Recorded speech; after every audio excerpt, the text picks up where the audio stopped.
And this is the key. Do something what? Hello everyone, welcome to my channel. I'm Valeria. Do you want to learn languages but you really can't? Why is it so difficult for some people to learn a new language? This is what today's video is about.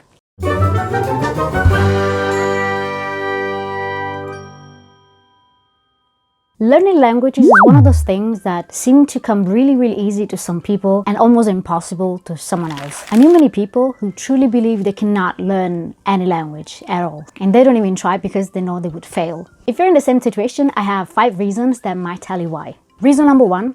Your motivations are not strong enough. One of the reasons you might feel like you're not learning is that your motivation is not strong enough. And in my opinion, this is the biggest obstacle you can face in the learning process. Learning a language generally is really hard, like per se. But if you decide to learn a language just because you're too bored and you're looking for something to do, you won't go that far. And it's not because you're too old, too stupid. It just means that you need a better motivation to study that particular language. Ask yourself, why am I trying to learn that language? Because if you can really find a good motivation, maybe you should try with another language or just try with another hobby entirely. Okay, that sounds harsh. Generally, planning a holiday in a foreign country is a great excuse to learn its language. You can order your food like your local. Your friends will be so amazed. I would like to buy a hamburger.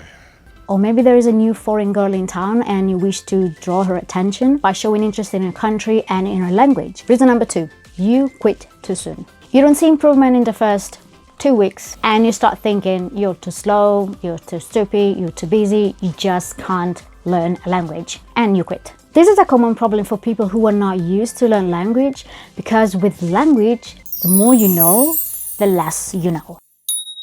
If the language you pick to study is different than your own or from any language you already know, it might take a while for you to build enough vocabulary for you to feel like you are improving, that you are going somewhere. And this is the key. Do something that keeps you motivated, like setting small goals. If you set small goals that are easily achievable, but at the same time challenging enough for you to not to get bored, you will be proud of your progress, and this will push you to study even further. So set the goals and track on your diary or on your bullet journal all your progress, all the little steps you take on your journey. For example, you watch a movie, write it down. Read 1 chapter of a book, learn 5 words on that chapter, listen the same chapter on audiobook. Write everything down. Even if every day you might feel like you're not doing something, at the end of the week, at the end of the month, you will actually be able to see your progress. You will see that you watched 10 movies, learn, 50 words, study a grammar book for 25 hours, listen to 10 podcasts. The fact that you'll be able to quantify your progress like this, it will make you feel like you're going somewhere. And remember, learning a language takes time. And you should always be nice to yourself when you're learning something new. So if you feel like you're not doing any progress, trust me, that is absolutely normal. So persevere and don't give up. You will get there. Reason number 3, you study in the wrong way. Everybody's different and everybody has their own method of study. Your study technique and the quality more than the quantity of the time you spend studying can make all the difference. You can read a book in a language for hours, but if you do it passively without taking notes of new words or new sentences or without even looking up for words you don't know, those hours are pretty much wasted. And don't get me wrong, reading for entertaining purposes is something that you should definitely do if you feel like it. I personally would do it after passing the beginner stage, and I would use books I'm familiar with. But I would also stop and take notes when there's something interesting that I want to remember. If, for example, you watch a movie in a language, but your language level is much lower than the one in the movie, you run the risk of losing focus or get bored within 10 minutes. Or if you watch subtitles, you will get so focused on following the stories by reading the subtitles that the audio will just become like a background noise. And again, it's nice from time to time, but if you wish to improve your vocabulary, that is probably not the way to go. That's why I prefer watching cartoons. First of all, because they are shorter. They're just like 10-15 minutes, sometimes even less. So you can actually finish one episode and you will feel like you have actually accomplished something because you managed to finish one episode. Most of the time, they're even more entertaining, in my opinion.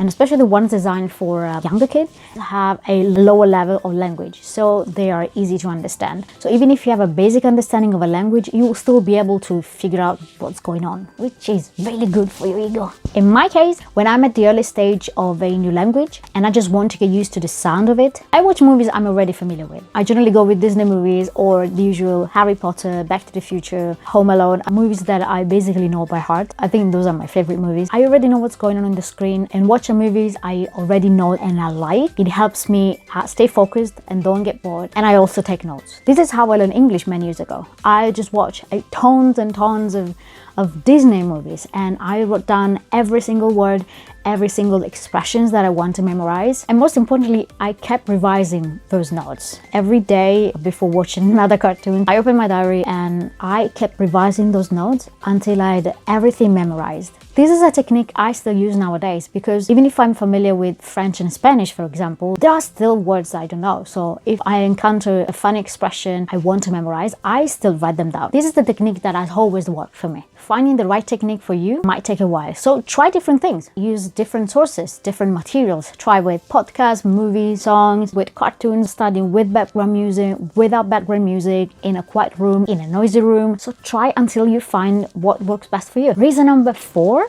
you are going too fast. This is something I'm really guilty of, and I don't want you to do the same mistake I did, so please listen up. When I was studying Japanese at university and I began building my vocabulary, I was always in a rush to memorize as many words, as many kanji as possible. I was simply obsessed with it. And the following day, I added more words, more sentences, more kanjis, without spending too much time revising what I did the day before. I would just basically scan the page, I was like, sure, I know it. I don't need to revise. The only problem is remembering 20 words at the end of the study session doesn't mean much. How many do you remember the following day? Do you remember just 3? That's fine. That is absolutely fine and normal. Just don't go and try to add 20 new words if the one that you learned the day before are still a blur. In this case, it's definitely better study a less amount of words. You do like 10 words a day. They are easier to digest. The revision will be so much shorter, and you will feel like you're improving, because 5 words are easier to memorize than 20 words. Just saying. So don't overload your brain with a huge amount of new words every day. Trust me, baby steps will take you a long way. And this leads me to reason number 5. You don't revise.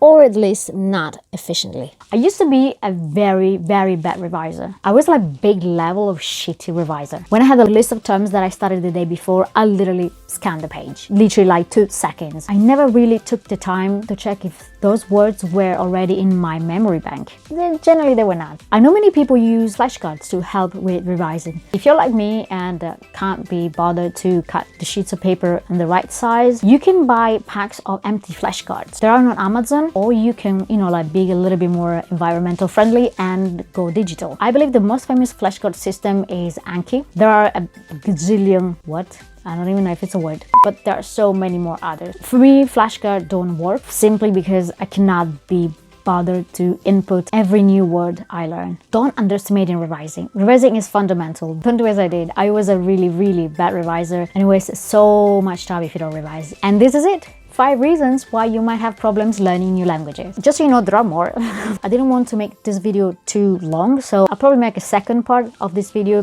somewhere in the future. But for now, if you have any comments or suggestions for your fellow learners, please feel free to comment down below. Thank you for watching. Please like this video if you found it useful. I wish you a happy learning, and I'll see you on the next video. Yeah, that's pretty much it.